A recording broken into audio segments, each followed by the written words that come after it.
And I had a little spiel and I forgot what it was. So let's welcome Miss Clett. Thank you. I did not do a PowerPoint presentation for this one because this one is very hands-on. And so we're going to be working with the Echoes and Reflections website quite a bit. And I'll get you there if you haven't been with me earlier. So my name's Kim Klett, and I'm an English teacher in Mesa, Arizona.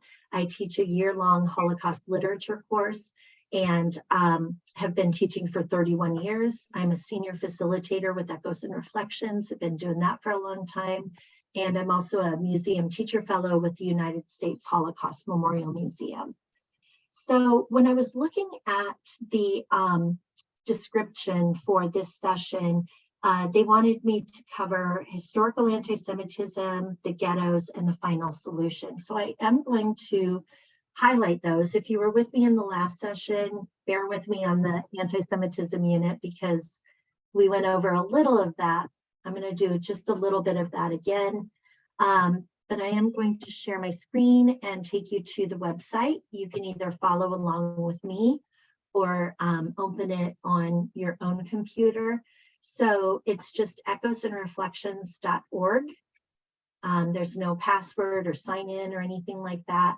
Up on the menu bar, you're most often going to go to teach.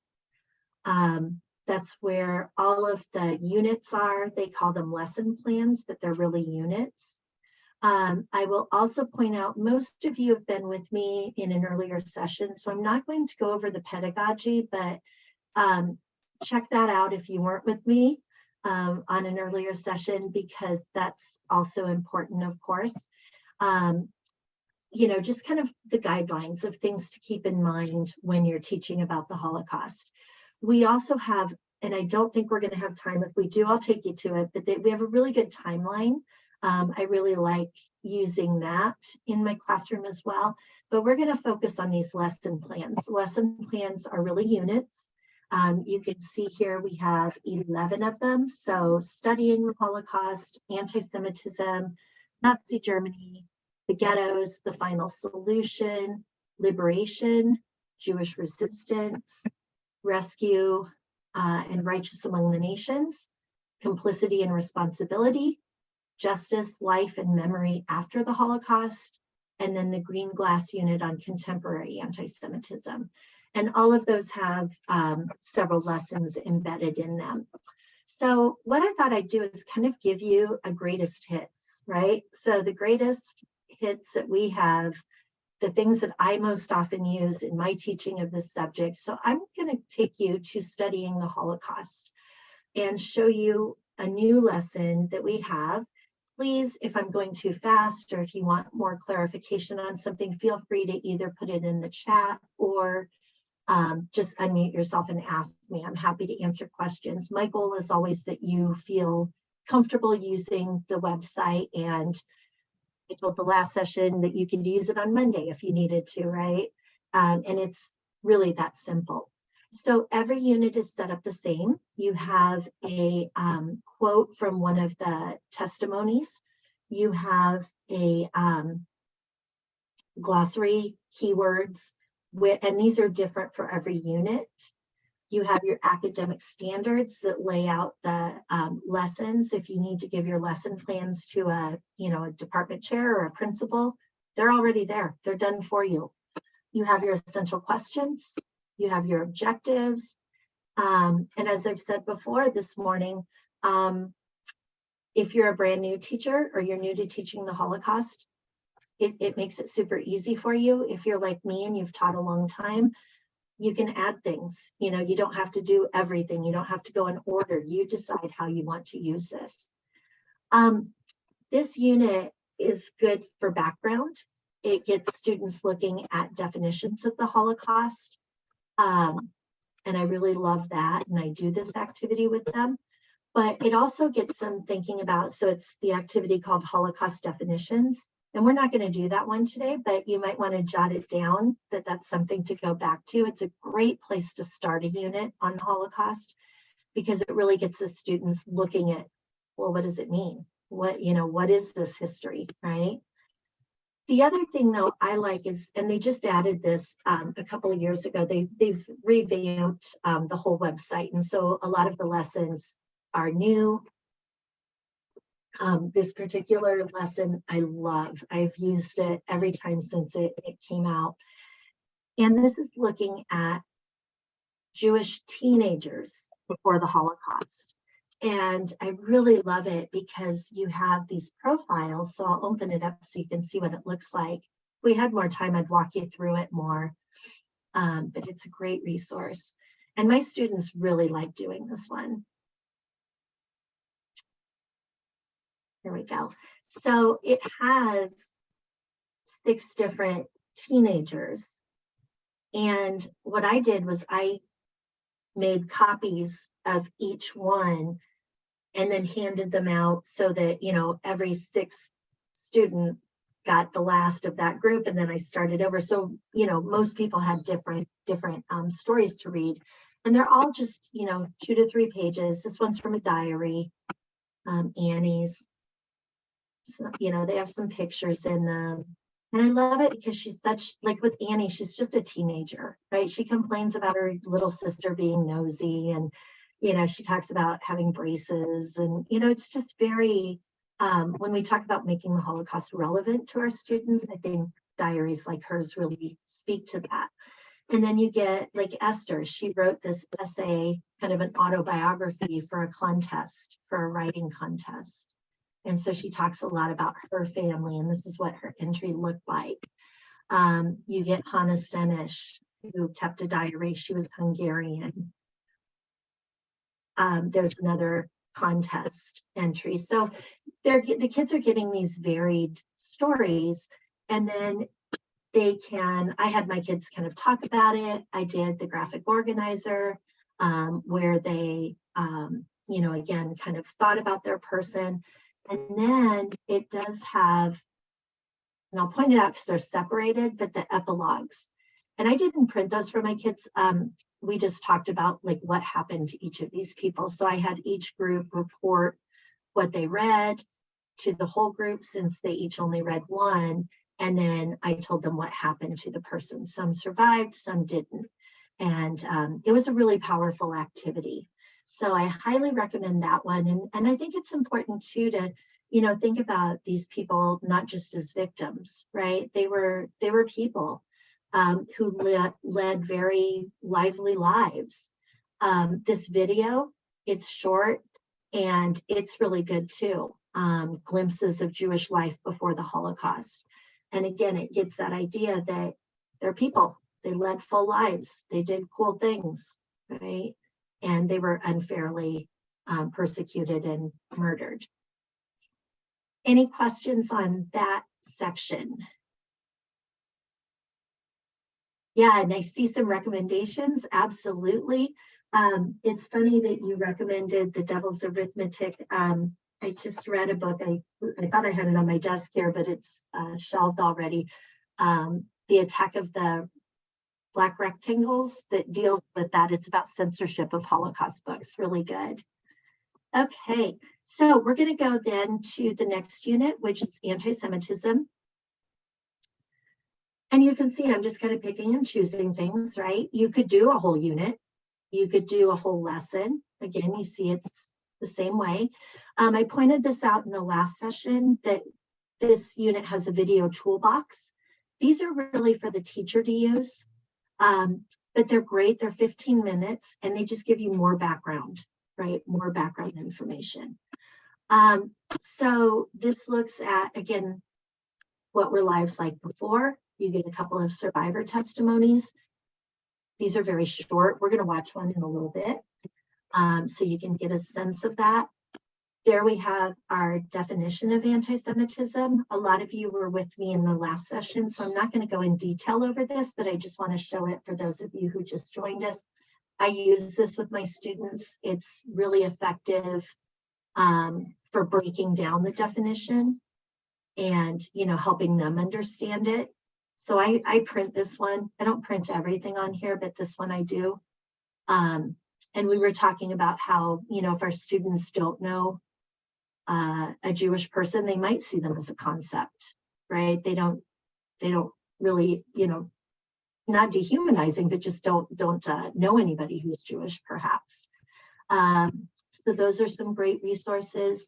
You also have Nazi anti-Semitic ideology and propaganda. And you can see like there are maps, there are handouts that you can give your kids. Summary of Anti-Semitism is a great article that breaks it down by time period and helps them understand that historical. I showed this last semester, oh my gosh, I've been doing too many of these already, last session, but I'll just briefly show you these that I use in my classroom from the poisonous mushroom to show propaganda with children during the Holocaust. And we talked about how this was the cover of a book, and you can cut off the, explainers and just give it to your students to analyze, to look for those, repeated tropes about Jews and the stereotypes about their looks. And then this explains the story that it was marketed to children, trying to show them that Jewish people were dangerous, as we see in this picture with this idea of stranger danger, right? Or showing propaganda of what a good German family looks like. And again, I'm going quickly. I'm sorry for those of you who are joining just this session, but a lot of you are from last session and we did this. And then looking at, what was being taught in the schools as well. So that's a really good activity as well. Okay. So next we're going to go to the Nazi Germany unit. We'll do the first activity. I really like this one and I use it every year as well. Let me see a question in the chat box while that's popping up.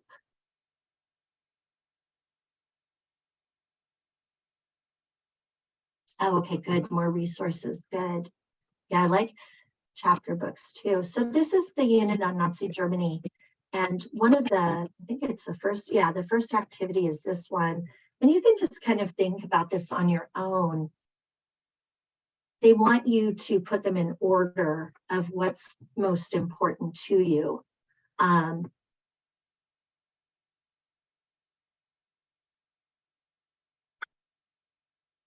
so there's the list. So kind of think about what your number one would be. Read through it and think about your number one.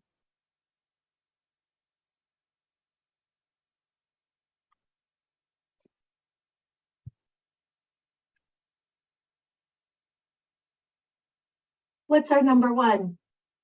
They're all going to be different, but what are you thinking? Number one? Yeah, date and marry. That's a big one. That affects the rest of your life. Vote. Yeah, a couple of you are saying vote. Why vote? Why would that be important, I should say?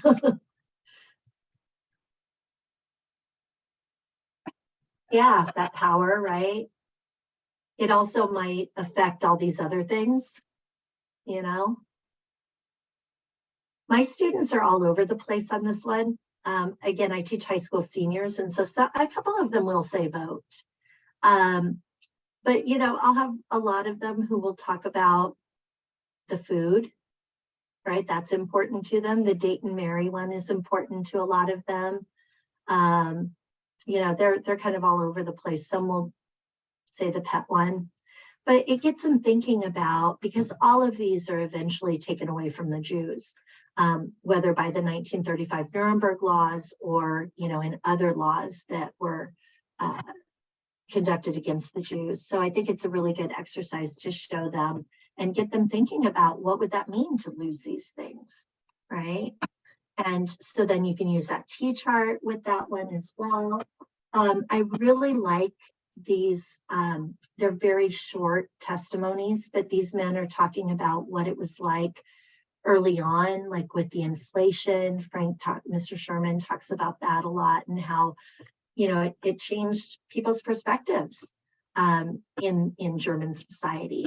You have a couple of maps to show the effects of the Treaty of Versailles with the land losses. There are handouts about the Weimar Republic and the rise of the Nazi Party, which again are really helpful.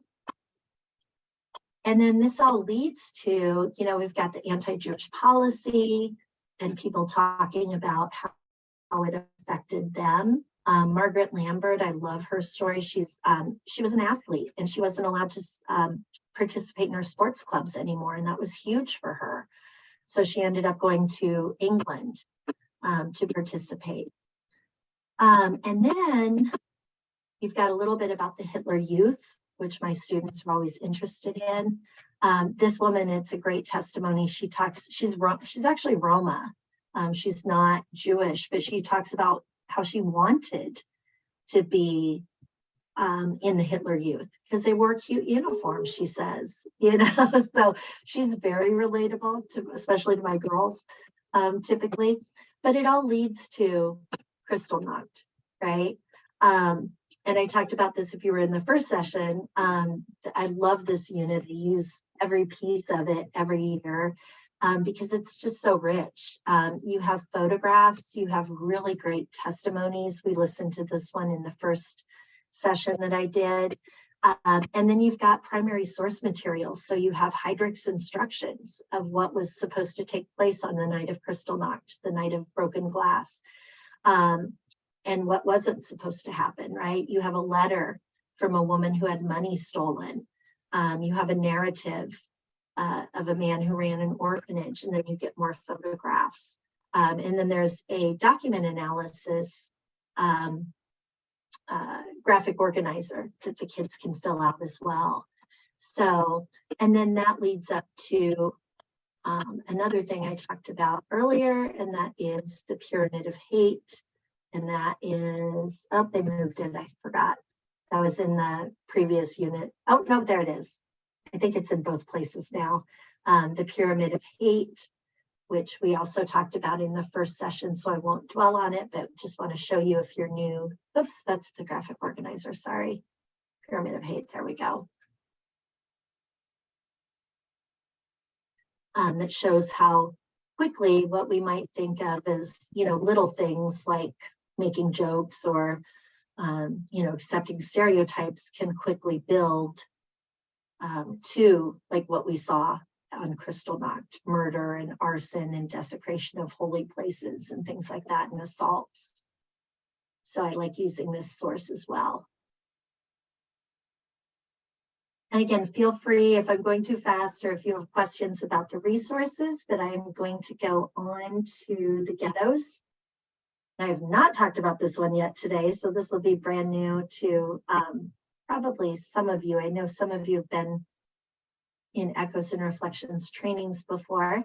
The ghettos is such a great unit. And what I love about it is, and a lot of the units are similar, you have a lot of different kinds of resources here. So there's that video toolbox again, background for you about the ghettos. And then it gets into just the establishment of the ghettos, right? And why did they do it? And what does it mean, ghetto? And so getting the kids just to kind of think about that. And here I am going to play two of these testimonies because they're very short and they really exemplify what it was like living in the ghettos. This particular unit, I should mention, focuses on the Lodz ghetto, L-O-D-Z in Poland, right here, the Lodz ghetto. And I talk about other ghettos like Warsaw and Kovno and some of the others, but this particular unit focuses on Lodz. So I use this for Lodz, and then I use other resources to talk about the other ghettos. But let's look at Joseph Morton. So he was a teenager when he was in the Lodz ghetto, and it always mentions like the camps they went through and some different pieces of their biography. But here he is.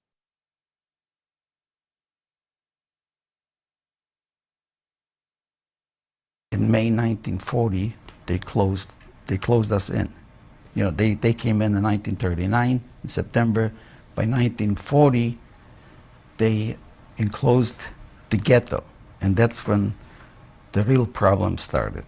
They put up wired walls all around the whole section, what they picked as the ghetto.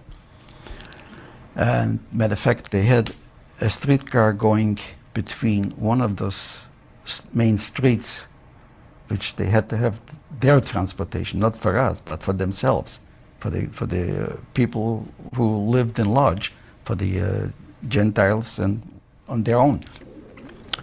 So what they did, they made sections like 2 walls in between where the streetcar would go, and over the walls they had a wooden bridge going, with stairs going up, going across, and then go down. And certain sections where they have those streetcars going, and like I said, it was a pretty big area, you know. And being in the ghetto, the starvation was very tremendous. People were dying for hunger as it was going on the streets. But besides all that, they would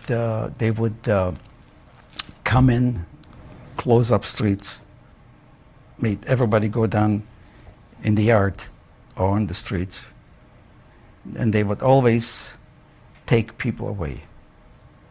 And that was going on all through the years being in the ghetto.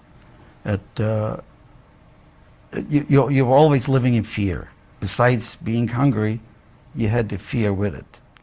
Okay. And what he's describing with that bridge, there's a picture of that as well, that I share with my students. So when he was talking about the 2 sides, and here's the streetcar underneath, and here's somebody who's not Jewish who can use the street, but they weren't even allowed to walk on the street. Not every ghetto had bridges like this. Lodz did. And again, just the inconvenience, feeling so separated, right? Again, like you're too dirty to walk on the street or something. You can see the fence up, right? So they're totally separated. And what he brought up at the end, the fear, right? That they're always living in that fear. I'm going to show you one more from this section. They're all excellent. I just chose 2 that are kind of shorter and get to the point. This is Leo Birkenwald, who again was also in Lodz. He's going to talk about a different aspect.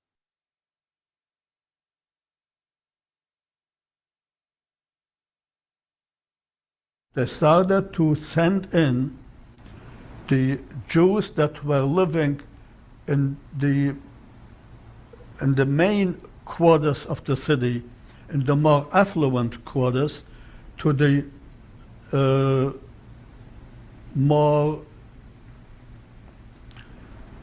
slum areas of the city of Lodz. And then they officially designated the poorest area of Lodz, that this will be the area of a ghetto. So naturally all the people, all the Jews living outside this area started to move in with as little or as much as they could barely take with them, not even knowing where they will live, in which house or in which apartment. For instance, our family of 6 people lived in 2 rooms, and this was considered in those days a normal area of living for a family of 6. My father's brother and his family, another family of 6, came in to live with us. So for I would say about 2 years or so, 12 people lived in these 2 rooms. So, like I said, a different aspect of it. And what I like to do with these, when I'm watching these videos with the students, is I have them take some notes, and they could do something like this. What do you see? What do you think? What do you wonder? You could also do, what I do with this one is I have them make 3 columns, and One is for confine, like the fact that they were forced to be in the ghetto, and so they're taking notes. And I play probably about 6 of these testimonies back to back and have them take notes on them. And so, they're being confined. They have to use that bridge. And then the second column is control. In both of those, they were controlled, right, by being put with all these people in small apartments. Later, you'll see some testimonies where people talk about the food shortages, maybe just a few hundred calories that people were getting a day with the given food. And so they're being controlled that way. But then the third column is weaken. Like, how are they weakening the people? And usually the kids will put with the food, but also, I mean, my gosh, living 12 people in 2 rooms, that would weaken you, right? And it also could spread disease easier. So, just kind of getting the kids to think about all the different things that were at play in these ghettos, that the Nazis made it seem like the Jews were controlling, but they certainly weren't. So the testimonies. You have a map of the ghettos. I typically don't use that because it's really hard I think it's hard to read, but it's there. And then what I really love are the diary entries. This one's very brief. I'm going to show you another one in a minute that's a little longer. You also have more photographs, like this one of a child going to get the soup, probably for his whole family, in this little pot. This is probably sewage, right? The conditions were terrible. And you can tell it's very cold by the way they're dressed as well. So lots of photographs that you could use as well. Like I said, it's the Lodz ghetto specifically. And so here you could look at the Nazi objectives, right, for establishing the ghettos, what they're trying to do. There's that control and weaken that I was talking about. There are more testimonies. You have a handout. If you wanted to start with that, that would be a good place with looking specifically, like I said, at the Lodz ghetto and how it was run and who ran it. It gets into like the role of the Jewish police, for example. Really fascinating. This is probably my favorite diary, David Sirakowiak. And I've assigned this one to students, and I usually give them the whole thing to read and kind of track. So it gives a background. He died in the ghetto.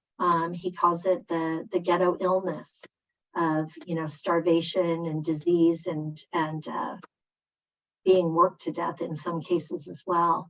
And so you get kind of what's going on day to day.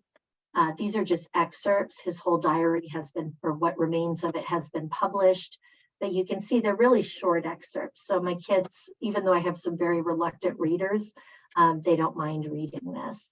So I just noticed the time. I'm going to hustle here. So I'm not going to show you all of that, but it's there.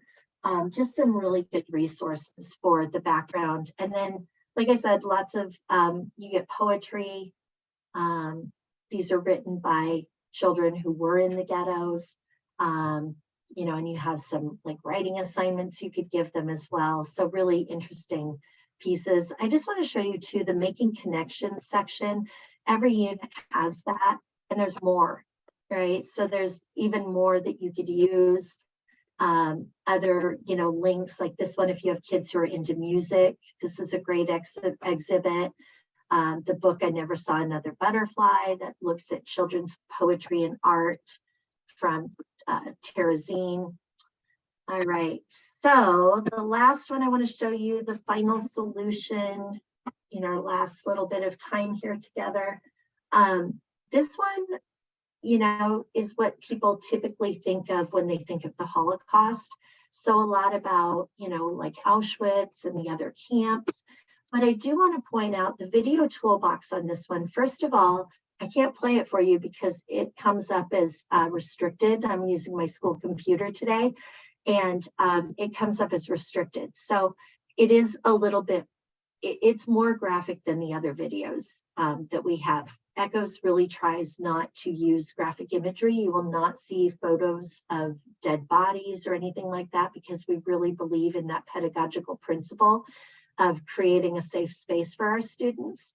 But that video is a bit graphic. The video also delineates the idea that the final solution, we're really talking about two things, right? So what you see in the picture, the mass shootings that we saw in the East, that really starts the final solution. But typically people think of the camps, right? Well, it also includes that. The Wannsee Conference and coming up with the term, the final solution. And so it gets into both of those components. So that's a good background piece. But again, if you like to use literature, I assigned this piece. My students just finished, I have two sections of my class. In one class, I had them read Night by Elie Wiesel. And the other class, I had them read The Mouse graphic novels by Art Spiegelman.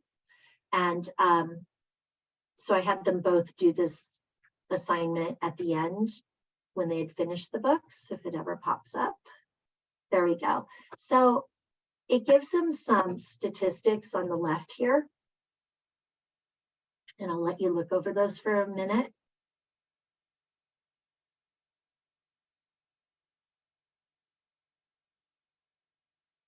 And I found that in teaching the Holocaust, a lot of people do get caught up in the numbers, right?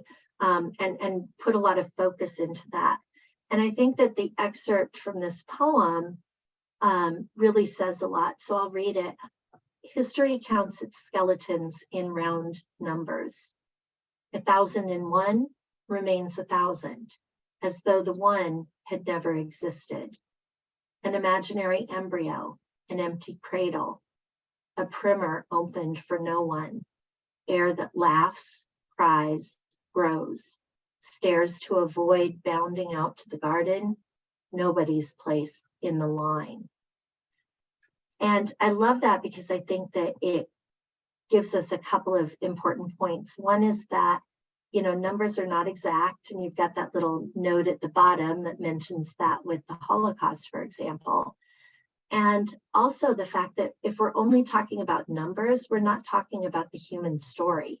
And that's another one of those principles that Echoes really feels strongly about, that we want to teach that human story. That's why we have all those visual history testimonies from the Shoah Foundation.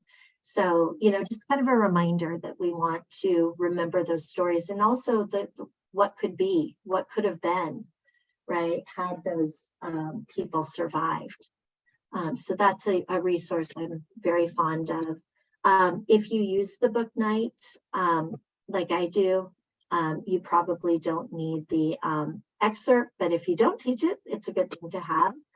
And then you have, again, there's a handout that goes over the final solution. You have a map. You have to remember that this is why I don't like these kinds of maps. There were 42,500 maps in, or here I go again, 42,500 ghettos and camps in Europe.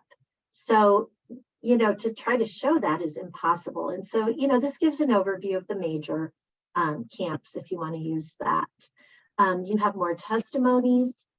I use this Auschwitz album. It's photos of the last transport to Auschwitz, photos that were taken by somebody at the camp, and they tell, I use that after I teach Night because it really tells more of that story.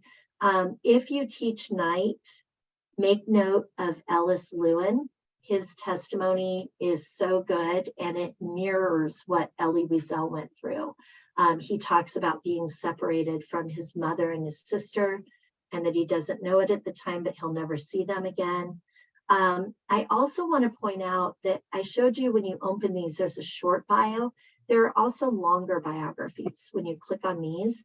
And I love it because, like for this one, we know that Lewin, the Ellis, was in the Lodz ghetto, but here you find out his father was a ghetto policeman.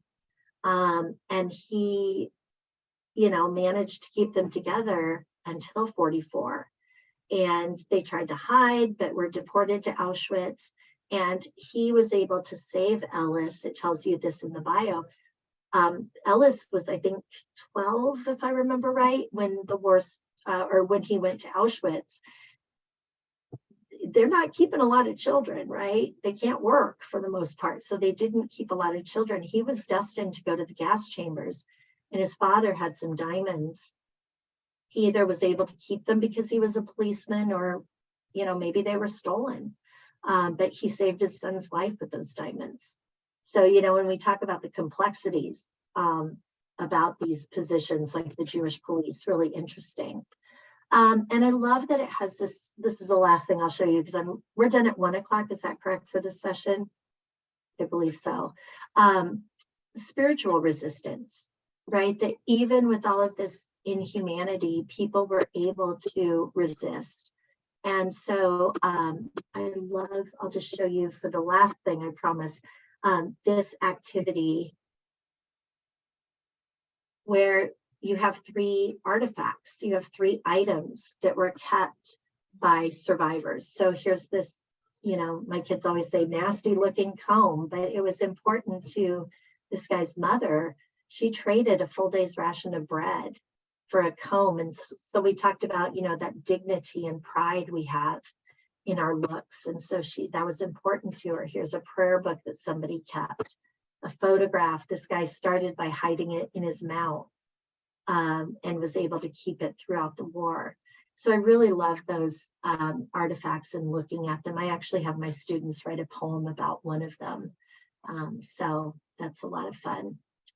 All right, so any questions? We went through the greatest hits very quickly, but any questions on any of those before I give you the evaluation?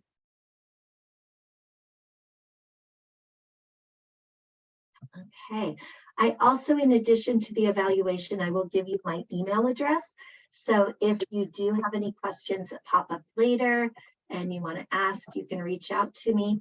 There is an evaluation for this session that I need everybody to fill out. So I'll put that in here. There we go. And then I'll put my email address is there. For the evaluation, oh gosh, it's not going to say foundations. I think it might just say signature program. If there's something like signature program, here I can open it up and look at it. And it was, you can just put 1 hour. My last name again is Klett. ADL is the sponsoring organization. I'm pulling it up right now. Yeah, so ADL is the one that led. In addition to Ms. Klett's evaluation, we also need for the Teaching and Learning Conference to fill out a survey, attendance survey and session survey each time for every session. I do want to remind you that coming up next, starting at 12:10, is lunch, but it is a working lunch. There is a keynote speaker, Dr. Joshua Childs, and I will provide a link to that Zoom session in the chat. And the name of this session on the survey or the evaluation is Teaching the Holocaust, Empowering Students.